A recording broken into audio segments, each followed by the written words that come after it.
J'existe. C'est doux, si lent. Et léger, on dirait que ça tient en l'air tout seul. Ça remue. Ce sont des effleurements partout qui fondent et s'évanouissent. Tout doux, tout doux. Il y a de l'eau mousseuse dans ma bouche, je l'avale, elle glisse dans ma gorge, elle me caresse. Et la voilà qui renaît dans ma bouche. J'ai dans la bouche à perpétuité une petite mare d'eau blanchâtre, discrète, qui frôle ma langue. Et cette mare, c'est encore moi. Et la langue, et la gorge, c'est moi. Je vois ma main qui s'épanouit sur la table. Elle vit, c'est moi. Elle s'ouvre, les doigts se déploient et pointent. Elle est sur le dos. Elle me montre son ventre gras. Elle a l'air d'une bête à la renverse. Les doigts, ce sont les pattes. Je m'amuse à les faire remuer très vite, comme les pattes d'un crabe qui est tombé sur le dos. Le crabe est mort. Les pattes se recroquevillent, se ramènent sur le ventre de la main. Je vois les ongles. La seule chose en moi qui ne vit pas. Et encore. Ma main se retourne, s'étale à plat ventre. Elle m'offre à présent son dos. Un dos argenté, un peu brillant. On dirait un poisson, s'il n'y avait pas les poils roux à la naissance des phalanges. Je sens ma main. C'est moi. Ces deux bêtes qui s'agitent au bout de mes bras. Ma main gratte une de ses pattes avec l'ongle d'une autre patte. Je sens son poids sur la table qui n'est pas moi. C'est long, long. Cette impression de poids, ça ne passe pas. Il n'y a pas de raison pour que ça passe. À la longue, c'est intolérable. Je retire ma main, je la mets dans ma poche. Mais je sens tout de suite, à travers l'étoffe, la chaleur de ma cuisse. Aussitôt, je fais sauter ma main de ma poche.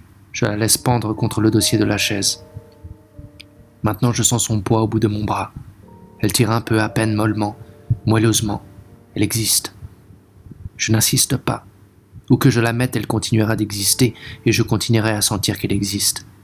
Je ne peux pas la supprimer. Ni supprimer le reste de mon corps, la chaleur humide qui salit ma chemise, ni toute cette graisse chaude qui tourne paresseusement comme si on la remuait à la cuillère, ni toutes les sensations qui se promènent là-dedans, qui vont et viennent, remontent de mon flanc à mon aisselle, ou bien qui végètent doucement, du matin jusqu'au soir, dans leur coin habituel. Je me lève en sursaut. Si seulement je pouvais m'arrêter de penser, ça irait déjà mieux. Les pensées, c'est ce qu'il y a de plus fade encore que la chair. Ça s'étire à n'en plus finir et ça laisse un drôle de goût. Et puis il y a les mots, au-dedans des pensées, les mots inachevés, les ébauches de phrases qui reviennent tout le temps. Il faut que je finisse. Mort, Monsieur de Rolles est mort. Je ne suis pas. Ça va, et ça ne se finit jamais. C'est pis que le reste parce que je me sens responsable et complice. Par exemple, cette espèce de rumination douloureuse. J'existe, c'est moi qui l'entretiens. Moi. Le corps, ça vit tout seul, une fois que ça a commencé. Mais la pensée, c'est moi qui la continue, qui la déroule. J'existe. Je pense que j'existe. Oh, le long serpentin, ce sentiment d'exister. Et je le déroule, tout doucement. Si je pouvais m'empêcher de penser. J'essaie, je réussis. Il me semble que ma tête s'emplit de fumée. Et voilà que ça recommence. Fumer. Ne pas penser. Je ne veux pas penser. Je pense que je ne veux pas penser. Il ne faut pas que je pense que je ne veux pas penser, parce que c'est encore une pensée. On n'en finira donc jamais. Ma pensée, c'est moi. Voilà pourquoi je ne peux pas m'arrêter. J'existe parce que je pense, et je ne peux pas m'empêcher de penser. En ce moment même, c'est affreux. Si j'existe, c'est parce que j'ai horreur d'exister. C'est moi. C'est moi qui me tire du néant auquel j'aspire.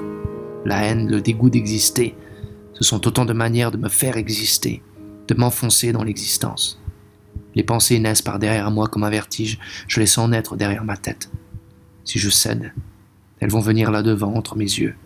Et je cède toujours, la pensée grossit, et la voilà, l'immense, qui me remplit tout entier et renouvelle mon existence.